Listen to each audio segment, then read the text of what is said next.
El claroscuro es una técnica pictórica consistente en el uso de contrastes que se producen entre la sombra y la luz para resaltar ciertos elementos en una obra y desarrollar efectos visuales de modelado y relieve. Esta técnica tendría gran apogeo en el cine durante la primera mitad del siglo XX a través del expresionismo alemán, y específicamente para Murnau, en obras como Nosferatu y Fausto, esta jugaría un papel central. En Fausto, el uso del claroscuro es notable desde el inicio, empezando con una de las escenas más remarcables en cuanto al uso de esta técnica en el cine alemán. Se trata de una representación única de lo sobrenatural, la destacada figura de un arcángel contrastada con la de un demonio, la densidad caótica de las primeras tomas, la luz naciendo en la niebla y dándole un aire de hechicería a la visión de la tierra y lo terrenal. En esta obra, el efecto de las primeras tomas se mantiene a lo largo de la película. No hay contrastes arbitrarios o contornos demasiado marcados. Absolutamente toda la luz que se aprecia es artificial. Ningún rayo de luz se filtra a través de las carpas de grabación y hasta lo que parece secundario es planificado.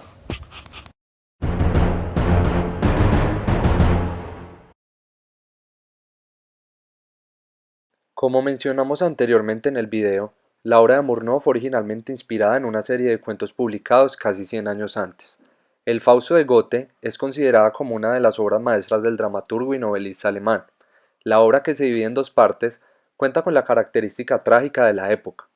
A pesar de que Murnau pudo recopilar la esencia original de la obra, existen ocasiones en las cuales ciertas temáticas se abordan de una forma distinta o simplemente no se mencionan.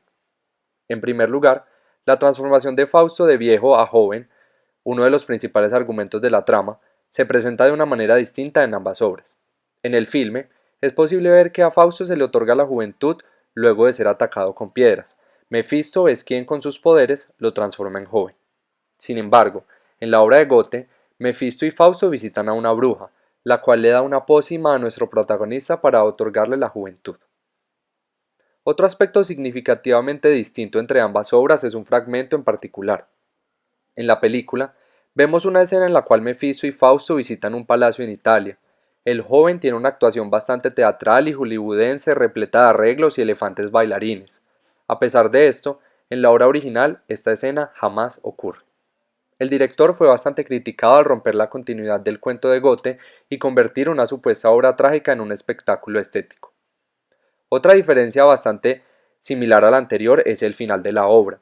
En el filme de Murnau, luego de un tedioso recorrido entre la multitud, Fausto logra saltar a la hoguera y morir con su amada. Ambos ascienden al cielo y sellan su amor con un beso eterno. Un final feliz, dirían muchos.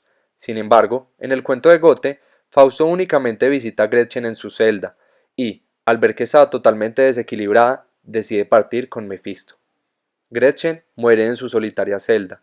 Esta modificación en la trama puede ser explicada gracias a la tendencia operativa de Murnau, quien es fanático de hacer efímero cualquier momento feliz.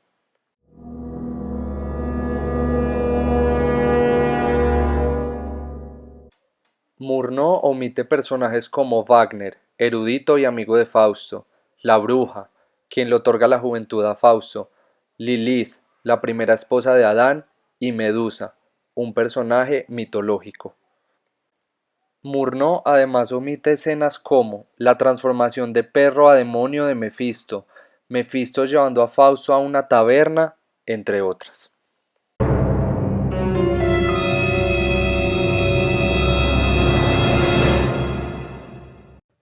Los efectos especiales son característicos en esta película, y de igual importancia la técnica fotográfica y de imagen. Se puede apreciar la utilización necesaria del negro, blanco y el contraste fuerte entre las zonas ensombrecidas y las iluminadas para destacar el dramatismo e incluso los cambios climáticos. Las imágenes muestran además influencias del cine expresionista alemán y de la pintura romántica. Fausto es una auténtica delicia para los sentidos, fotograma a fotograma. Es una película obsesiva por su belleza, materialidad de las escenas y la rotundidad expresiva de algunos personajes a los que les falta muy poco en composición de planos y volúmenes para asemejarse al 3D.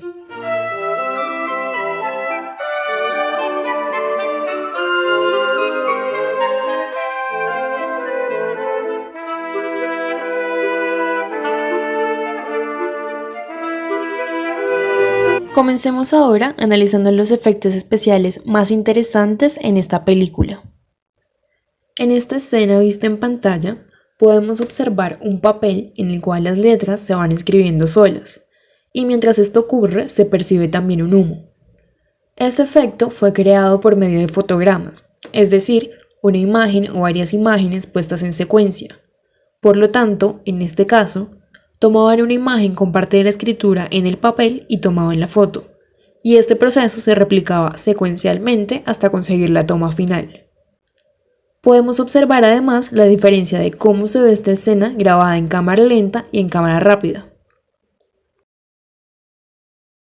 En esta siguiente escena, el efecto especial principal a resaltar es el fuego. Este fue recreado colocando el rollo de una escena, grabada previamente, frente al lente de la cámara que está haciendo la nueva toma, generando así el efecto óptico de que el demonio se encuentra en llamas. En este caso se tiene una sola escena como producto de dos tomas, una sobre la otra, pudiendo tomar el rollo de la escena puesta sobre el lente de la cámara como una especie de filtro. En Fausto es muy común ver a lo largo de toda la película este tipo de montajes.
Esta escena del vuelo de la capa de Mefistófeles ha logrado una especie de estatus leyenda sobre la película, debido a que es una o la más importante de todas las escenas de efectos especiales de esta. Además, esta secuencia revela también el deseo del director de explorar las oportunidades creadas por la cámara móvil, que tuvo su debut en la pantalla grande. Sin embargo, la cámara estacionaria también tiene su predominancia en Fausto, un hecho que tiende a aumentar la sensación del cuadro de muchas de las tomas. En este caso, para la secuencia de vuelo, se construyó una montaña rusa en miniatura, lo que le permitió a la cámara moverse a lo largo de toda la longitud del modelo elaborado del paisaje, el cual fue inspirado además por el pintor Albert Aldorfer. El largo viaje no hace ninguna contribución sustancial a la trama, y se entiende mejor como una pura celebración de la tecnología del cine. Otro importante recurso es una flor mecánica que emite una luz blanca y provoca una evocación hipnótica ambigua de la cinemática. Además, esta escena resalta el tan característico claroscuro, que como ya mencionamos fue popular por las composiciones marcadamente estructuradas y el maquillaje impactante del expresionismo alemán.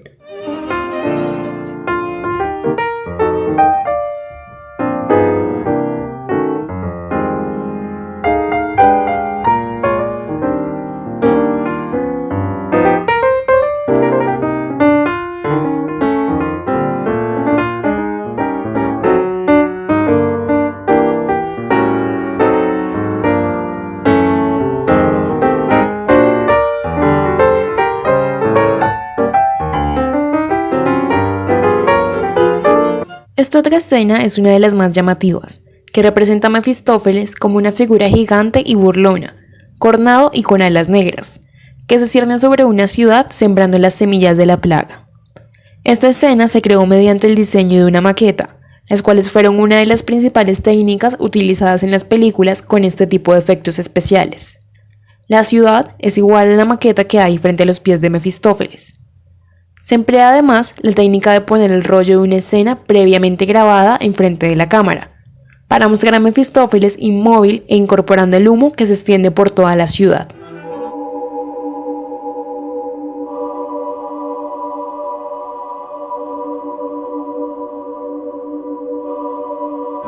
Esta es una de las escenas finales, en la cual se refleja nuevamente la importancia de la iluminación y los contrastes que se generan.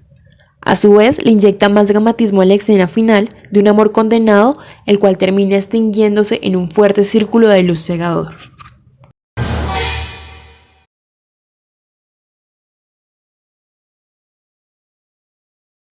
Murnau, que también era pintor y había actuado varias veces en la representación teatral que Max Reinhardt había hecho de Fausto, basó sus imágenes en la puesta en escena y los decorados que habían sido utilizados en esta. Estaba interesado además, al igual que Reinhardt, en los efectos especiales. Debido a que el guión inicial escrito para Fausto no es del agrado de Murnau, lo que hace es escribir una nueva a escondidas con Thiago Harbo, otra de las razones por la cual la historia no es muy comparable con la representación de Reinhardt o la del mismo Goethe, pues es una creación impregnada con el estilo único de su director. En Alemania, después de la Primera Guerra Mundial, el país queda en una gran crisis tras perder la guerra contra los aliados, lo que lleva a un gran aumento de la deuda externa, un cierre del comercio exterior y una hiperinflación. En el cine, el cual también se ve afectado, la UFA, principal productora alemana de la época, decide enfocar sus esfuerzos en introducir las películas alemanas en el mercado estadounidense. Entonces se llega a un acuerdo entre las productoras Paramount Pictures, Metro y la UFA, fundando la Parafumet, de distribuir películas americanas en Alemania y algunas alemanas en Estados Unidos, lo que explica por qué se hacen Fausto y Metrópolis, y por qué estas además cuentan con un alto presupuesto, siendo de aproximadamente 2 millones de marcos para la primera. Murnau, que era homosexual en un país y una época en la que esto llegaba a ser incluso un delito, ve en el cine la forma de expresar esta frustración, lo que representa generalmente a través de parejas heterosexuales que son separadas por fuerzas maléficas con un alto componente religioso. Murnau, que además era ateo, busca con Fausto, cuyos espectadores iban a ser en su mayoría católicos, poner al espectador poco a poco del lado del protagonista. Empieza centrando todo el drama en la figura de Fausto y lo expresa mayormente mostrándole una frustración que lo lleva a rechazar el camino de la ciencia y la creencia de Dios. Un Dios que ha dejado de ver como misericordioso y considerar más bien el camino del mal, del diablo, del oscuro. Pero todo esto en busca de un bien. Estas interpretaciones pueden apreciarse claramente en escenas como estas.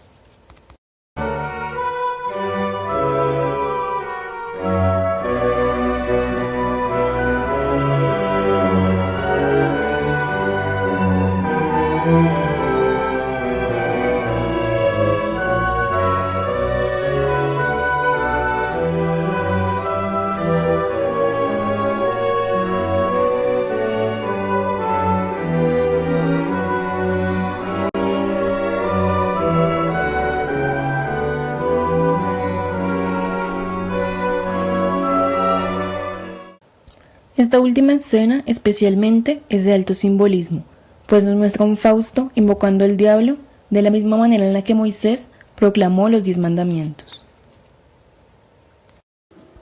Otro de los símbolos que usa y que buscan seguir poniendo el subconsciente del espectador a favor del protagonista es el reemplazo de la imagen de Dios por la de Fausto en escenas icónicas, generalmente basadas en las pinturas de Rembrandt, y que están asociadas a una determinada ideología y suscitan por lo tanto determinadas emociones en ellos. Tenemos también la imagen de Gretchen, otra de las figuras principales que es mostrada por Murnau, a diferencia de la representación de Goethe, como una víctima, y se aprovecha el personaje además para expresar que todas sus desgracias se dan únicamente por haber estado con Fausto, algo que en el contexto religioso y la época de la película no estaba para nada bien visto. Esto puede entenderse también como otro de los intentos de Murnau de poner al espectador en su posición.